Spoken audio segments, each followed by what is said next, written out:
ومن يهده الله فلا مضل له ومن يضلله فلا هادي له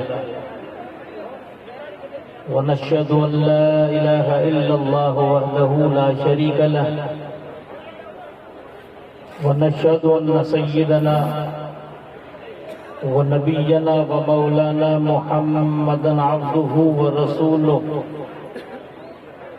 أرسله بالحق بشيرا ونذيرا وداعيا إلى الله بإذنه وسراجا منيرا أما بعد فأعوذ بالله من الشيطان الرجيم بسم الله الرحمن الرحيم والذين جاءوا من بعدهم يقولون ربنا اغفر لنا ولإخواننا الذين سبقونا بالإيمان ولا تجعل في قلوبنا غلا للذين آمنوا ربنا إنك رؤوف رحيم آمنت بالله صدق الله ومولانا العظيم وبلغنا رسوله النبي الأمين الكريم ونحن على ذلك ما قال ربنا على لسان نبينا لمن الشاهدين والشاكرين والحمد لله رب العالمين كما قال الله تبارك وتعالى في عظمت شان محبوبه إن الله وملائكته يصلون على النبي يا أيها الذين آمنوا صلوا عليه وسلموا تسليما اللهم صل على سيدنا نبينا مولانا محمد طب القلوب ودوائها وعافية الأبدان وشفائها ونور الأبصار وضيائها وقوت الأرواح وغذائها وآله وأصحابه وبارك وسلم صلاة وسلاما عليك يا رسول الله صلاة وسلاما عليك يا حبيب الله وعلى آلك وأصحابك يا خير خلق الله بمصطفیٰ برساں خیشرا کی دیاں ماوست اگر او بنرسی دی ہما بولا بیست ہر کے عشق مصطفیٰ سامان اوست بہر بردر گوشہ دامان اوست ذرہ عشق نبی حق طلب سوز صدیق و علی حق طلب خدایا تڑپنے بھڑکنے کی توفیق دے دل مرتضی سوز صدیق دے یا رب دل مسلم کو وہ زندہ تمنا دے جو قلب کو گرما دے روح کو تڑپا دے واجب الاحترام محترم المقام لائق عزت تعظیم و تکریم سادات کرام علماء ملت اسلام پیران طریقت نوجوانان ملت معزز بزرگوں عزیز ساتھیوں السلام علیکم ورحمۃ اللہ وبرکاتہ حضرات کافی دیر سے آپ حضرات نے مخدوم گرامی مرتبت پیر طریقت سید پیر یعقوب شاہ علیہ رحمت و رضوان کے چہلم کے حسین موقع پر علماء کرام کے روح پر بیانات اور مدحان رسول خیر الانام صلی اللہ علیہ وسلم کی زبانی نعتہ رسول مقبول صلی اللہ علیہ وسلم سننے کی سعادتیں اور برکتیں حاصل کی اصول برکت کے لیے چند کلمے کتاب و سنت کے حوالے سے پیش کرنے کی سعادتیں اور برکتیں حاصل کروں رب کریم کی بارگاہ پاک میں دعائیں اللہ تبارک و تعالی ہم سب کو بالعموم اور ہمارے محترم علیہ رحمت و رضوان کے اہل خاندان کو بالخصوص صبر جمیل کی توفیق رفیق عطا فرمائے اور ان کلمات خیر کو ذریعہ نجات اور بخشش کا سامان کرے اور مولا اپنے فضل و کرم سے جنت الفردوس میں اعلیٰ مقام عطا فرمائے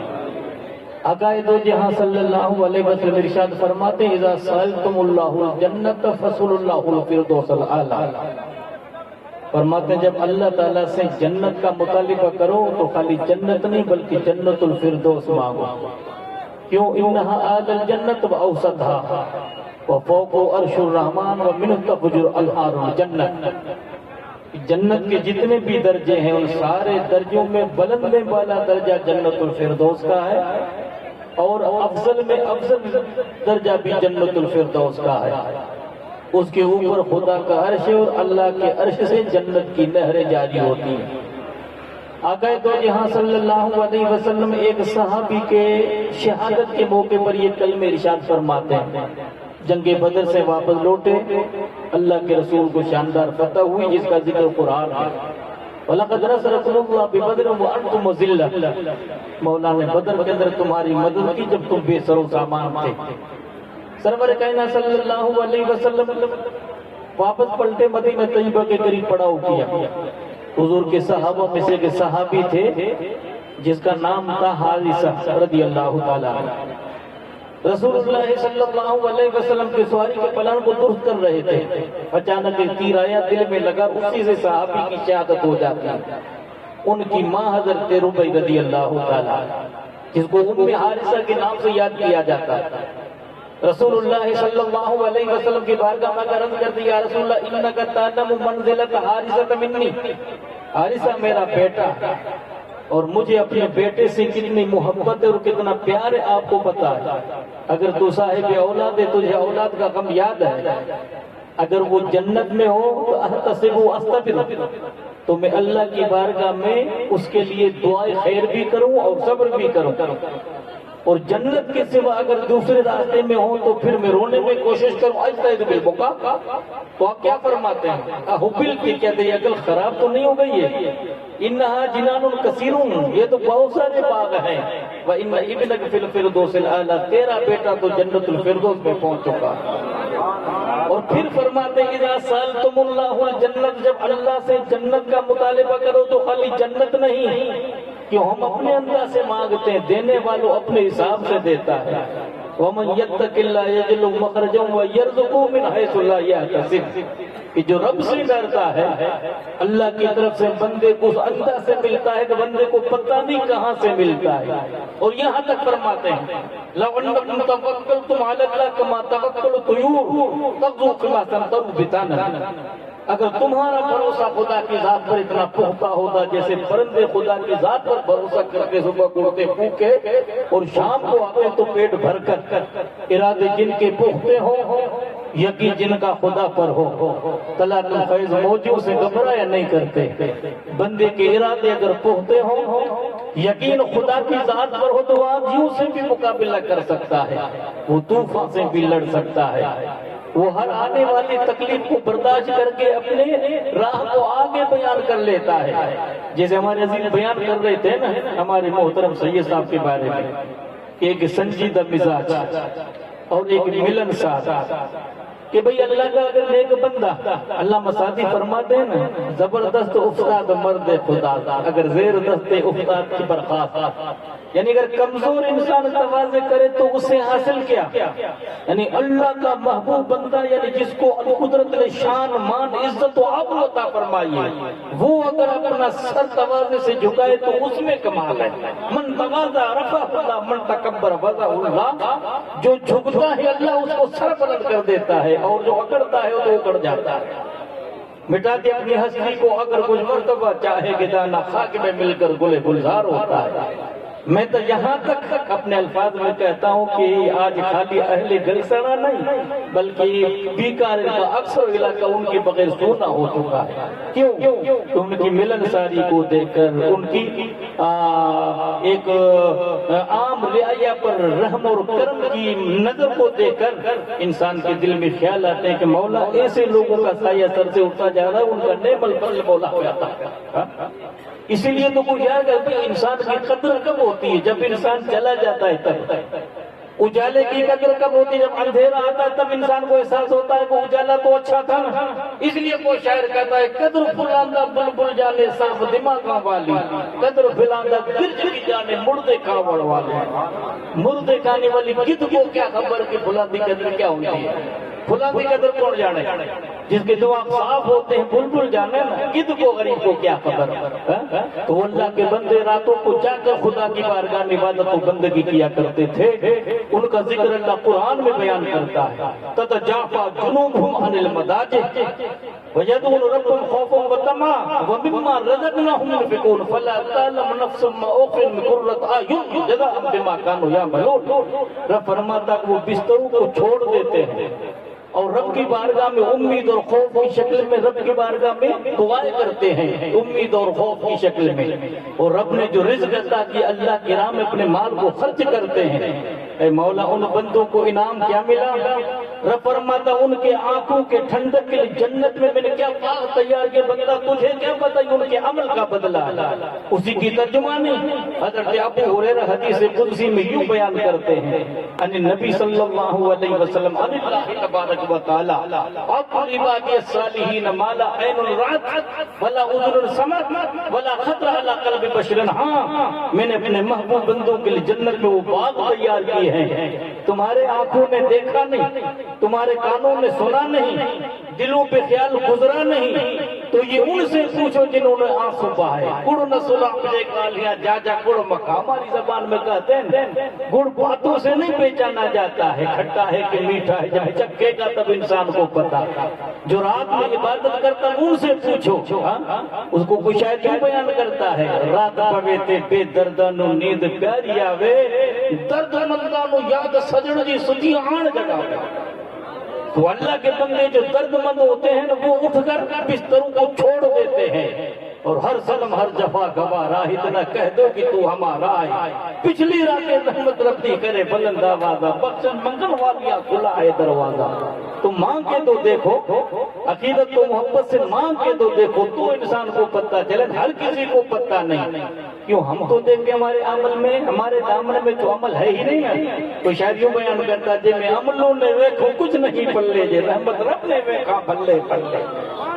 عمل میں نظر پڑتی ہے تو عمل تو پلے میں ہے ہی نہیں، خدا کی رحمت میں نظر پڑتی ہے تو امید لگتی ہے کہ ہاں مولا رحم و فضل و کرم کے صدقے میں تو ہمارے قلم ہمیں گناہوں پہ قلموں کو پھیر۔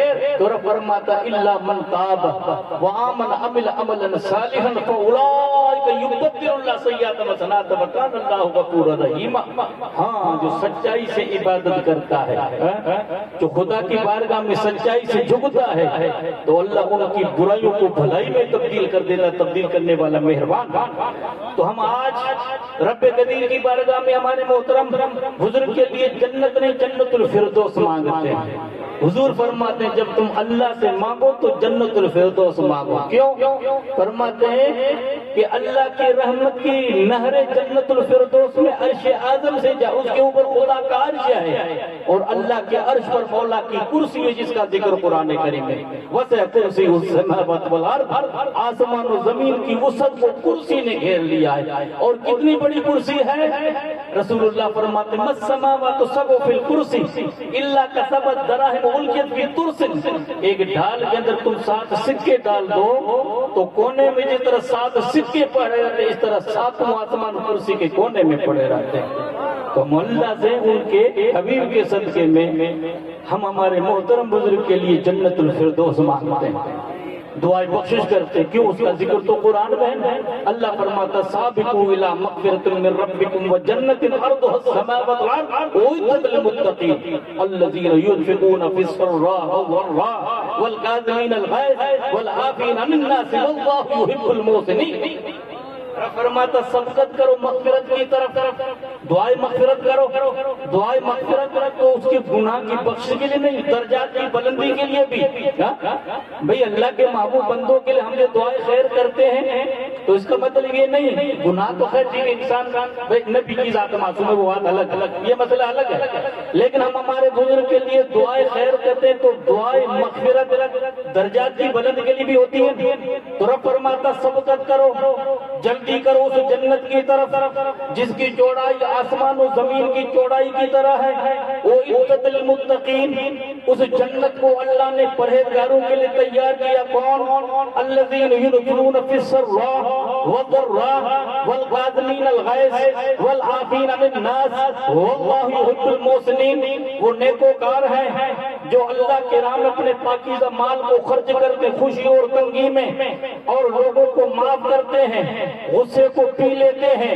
اللہ پسند کرتا ہے نیکوکار کو، جس طرح میرے عزیز نے اللہ کے محبوب حدیث بیان کی نا سلم القطع کا واعف عمن ظلمک واصل الی من اساء الیک۔ تو اس سے رشتے جوڑ جو تیرے رشتے توڑ دیتا ہے، تو اسے معاف کر جو تجھ پہ زیادتی کرتا ہے، اور تو اس سے بھلائی کا جو تجھ سے برائی کرتا ہے بدی رابطی سال پاشد جزا اگر مرضی آسن الا من نسا برائی کا بدلہ برائی سے احسان ہے انسانیت اس کا نام ہے شرافت و کرامت و بہادری اس کا نام ہے برائی کرنے والے کو بھلائی کا بدلہ دینا پوچھا کسی نے جنید بغدادی کو بہادر کون کہ لیس شدید الذی بسرعت انما شدید الذی یملک نفسه عند الغضب وہ تمہارا بہادر نہیں جو میدان میں پچھاڑ کر کسی کے سینے پہ بیٹھ جائے کہ بہادر کون کہ بہادر اس کو کہتے کہ پوری طاقت ہو دشمن کو معاف کر دے اسے بڑھ کر کوئی بہادری ہے ہی اسی کا نام بہادری ہے اس لیے کہتے ہیں کہ تو اس سے رشتے جوڑ جو توڑے رشتے توڑ دیتا ہے تو دعائے مغفرت کرنا اس کا حکم حدیث میں بھی ہے اس کا حکم قرآن کریم میں ہے آقا دو جہاں صلی اللہ علیہ وسلم ارشاد فرماتے ہیں مل میت بالقبر الا کالغریق المتغبس ينتظره دعوت اللہ یلحقه من اب او ام او اخ او صدیق اللہ فرماتے میت کا حال قبر میں ایسا جیسے سمندر کے لہروں کو کوئی فریادی ڈوبتا ہوا فریاد طلب کرے امام الانبیاء کے فرماتے وہ انتظار کرتا ہے انتظار ایک دن کا بھی ہو سکتا ہے انتظار 2 دن کا بھی ہو سکتا ہے آپ انتظار کر رہے تھے آنے والے اللہ کے نیک بندوں کا ہم گناہگاروں کا اور وہ مخدوم سمنا آ رہے اس کا ہمارے عزیز آ رہے تھے ان کا بڑے بڑے پیران اعظم آ رہے ان سب کا انتظار کر رہے ہیں اب میت جب قبر میں پہنچا تو برزخی زندگی میں یہ ہے دنیا کی زندگی اس کو کہتے ہیں عارضی زندگی جس کا ذکر قرآن میں وما هذه الحیات الدنیا الا متاع اللعب واللعب وان الدار الاخرہ لہی الحیوان لو كانوا يعلمون اے محبوب دنیا کی زندگی تو دھوکے کی زندگی ہے دنیا کی زندگی تو ٹھوکرے زندگی ہے خسارے کی زندگی ہے مومن کے لیے حقیقی زندگی آخرت کی زندگی اس لیے مولا کائنات فرماتے ہیں آپ کے غلام حضرت قنبر کے حوالے سے بیان کرتے ہیں 3 راتیں میں نے حضرت علی کو دیکھا جب آدھی رات کا وقت ہوتا ہے آخری پہر ہوتا ہے امام الانبیاء بیان کرتے ہیں ینزل ربنا تبارک و تعالی کل لیلۃ السماء الدنیا حین یبقى ثلث الاخر جب رات کا آخری پہر ہوتا ہے اس وقت میں اللہ کے بندے اٹھ کر اپنے مولا کو یاد کرتے ہیں نعرہ تکبیر